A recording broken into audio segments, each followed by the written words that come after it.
इनकी उम्मीद शुरुआत में ये रही, विमर्श की जो बात होती है कि जब से वो उसके आगे बढ़ने की बात हुई तो उनको लगा कि पहले घर के भीतर ही उसका विरोध होगा, एनडीए के भीतर विरोध होगा। लेकिन जिस तरीके से उन्होंने एजेंडा अपना सेट किया और वो लगातार, देखिए चुनाव के बारे में जो विश्लेषण जब हम लोग करते हैं, विमर्श की जो बात होती है, वो सिर्फ इलेक्शन कमीशन जब नोटिफाई कर देता है और तब से कैंपेनिंग नहीं होती है।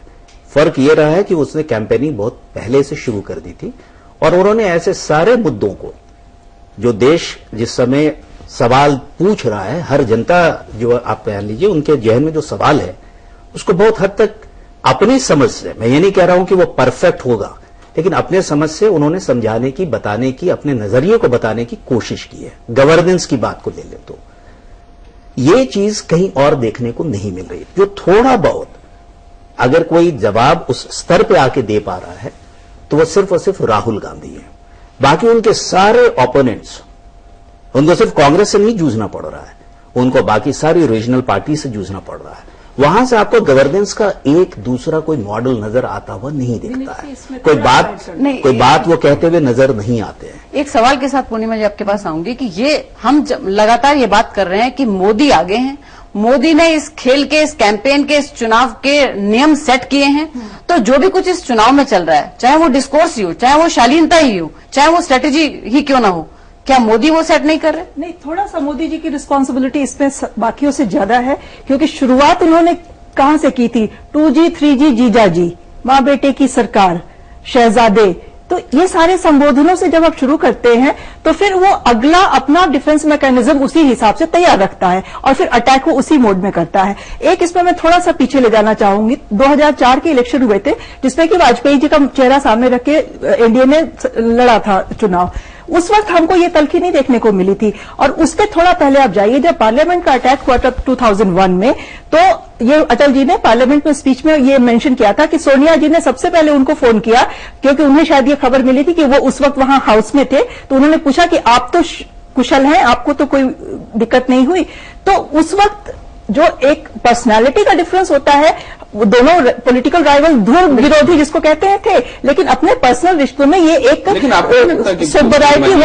ये माफिक भी आता है कांग्रेस को इस समय, अगर ये डिस्कोर्स बजाय गवर्नेंस के, अकाउंटेबिलिटी के अगर इस तरफ ले आया जाता है जिधर की ये जाता हुआ कई बार नजर आता है फैसल साहब, तो क्या ये ज्यादा माफिक, क्या जो जिम्मेदारी की बात अभी आप कर रहे हैं कि नरेंद्र मोदी की ज्यादा है, क्या ग्रैंड ओल्ड पार्टी की जिम्मेदारी किसी भी सूरत में उनसे कम है? देखिए दिनेश, ये समझ लीजिए कि अगर आप ये कह रहे हैं कि चूंकि डेवलपमेंटल के फ्रंट पे या करप्शन के फ्रंट पे या गवर्नेंस के फ्रंट पे कांग्रेस शायद फेल हो रही थी और ऐसा परसेप्शन बन रहा था, इसलिए उनको ये सूट करता है, तो यहां ये देख लीजिए कि ये किसको ज्यादा सूट कर रहा है। अगर जिसको ज्यादा सूट करेगा वही ज्यादा करेगा। और अगर हम पूरे पॉलिटिकल डिस्कोर्स को देखें, जो प्रोफेसर बद्री भी कह रहे थे, तो शुरुआत से लेकर अभी तक ये ज्यादातर जो जितने अटैक या वर्बल ये हुए हैं वो कहीं ना कहीं एनडीए के लोगों की तरफ से, या और प्रिसाइसली कहें तो बीजेपी की तरफ से हुए हैं। दूसरी बात यह कि यहां ज्यादा इंपॉर्टेंट और ज्यादा चर्चा हम लोग नरेंद्र मोदी की इसलिए करते हैं कि वो प्राइम मिनिस्टरियल कैंडिडेट हैं। गिरिराज सिंह ने भी बहुत ऑब्जेक्शनेबल बात कही, आजम खान ने भी ऑब्जेक्शनेबल बात कही, बहुत सारे दूसरे लोगों ने भी बहुत बुरी बातें कही।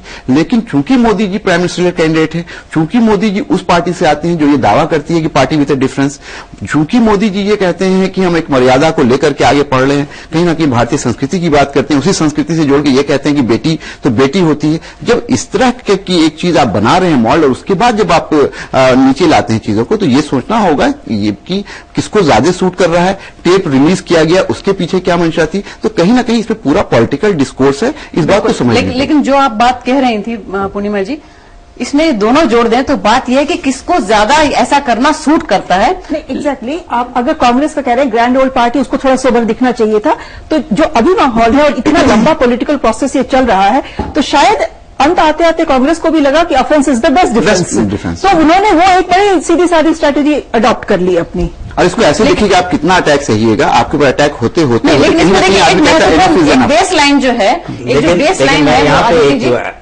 लगातार आप ये बात जो कह रहे हैं, बिल्कुल छोटे नहीं कहूंगा मैं, ये लगातार सही बात है, अटैक होते हैं, लेकिन ये कह देना कि सिर्फ एक व्यक्ति ने अटैक शुरू किया ऐसा नहीं है, और सिर्फ एक प्राइम मिनिस्टरियल कैंडिडेट। साहब जनता क्या कहती है वो भी देख लीजिए। दुश्मनी और अमर्यादा, फैसल साहब, दुश्मनी और अमर्यादा क्या इस चुनाव में सबसे ज्यादा देखने को मिली है? जनता इस पर ये कहती है।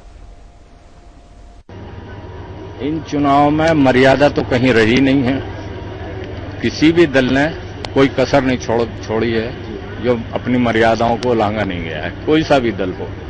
और ये सियासत के लिए कोई अच्छी वो नहीं, शुरुआत नहीं, ये बहुत खराब हो रहा है जो भी बहुत ज्यादा रही इस बार। जिस तरह की स्पीचेस हुई हैं नेताओं की, जिन्हें हम संसद में भेजेंगे, मुझे तो इस बात का डर लग रहा है कि यहाँ पर भी कहीं यही न चले आकर के जैसे लोग चुन के आ रहे हैं। बिल्कुल ठीक नहीं था इस बार का माहौल जो था। अमर्यादा बहुत देखने को मिली है। इतना कंपटीशन रहा कि तू शेर मैं सवा शेर, तू नीचे मैं ऊपर। सवाल यह कि इस तरीके की चीज हम तो कई बार यह कि मेरे ख्याल से लोगों ने जो इंटरटेनमेंट के लिए हंसी मजाक के प्रोग्राम आते थे उसके बजाय ये टीवी लगाना शुरू कर न्यूज के लिए।